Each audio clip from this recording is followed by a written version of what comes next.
भदोही, जिसे भारत का carpet city कहा जाता है, अब एक गंभीर आर्थिक संकट का सामना कर रहा है। अमेरिकी सरकार द्वारा लगाए गए 50% के टैरिफ ने इस श्रमिक प्रधान उद्योग को अस्थिर कर दिया है।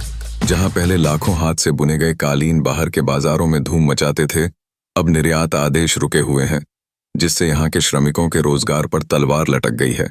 निर्यात में ये रुकावट मात्र एक ट्रेड से जुड़ी समस्या नहीं, बल्कि लगभग 20 लाख लोगों के जीवन यापन से जुड़ी है। स्थानीय बुनकरों से लेकर कलरिंग, फिनिशिंग और पैकिंग तक का काम करने वाले श्रमिक अब अपने भविष्य को लेकर चिंतित हैं। असलम महबूब, एक उद्योगपति, बताते हैं कि उनका 10 करोड़ का कारोबार अब संकट में है, क्योंकि उनका सबसे बड़ा बाजार अमेरिका अब बंद हो चुका है। भदोही में फैक्ट्रियों की सन्नाटा और खाली कार्यशालाएं इस संकट का स्पष्ट चित्रण कर रही हैं।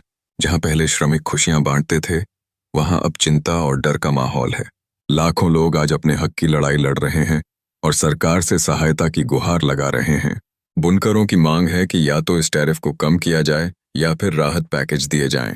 भदोही का ये संकट एक उदाहरण बन गया है कि कैसे वैश्विक नीतियां स्थानीय अर्थव्यवस्थाओं को प्रभावित करती हैं।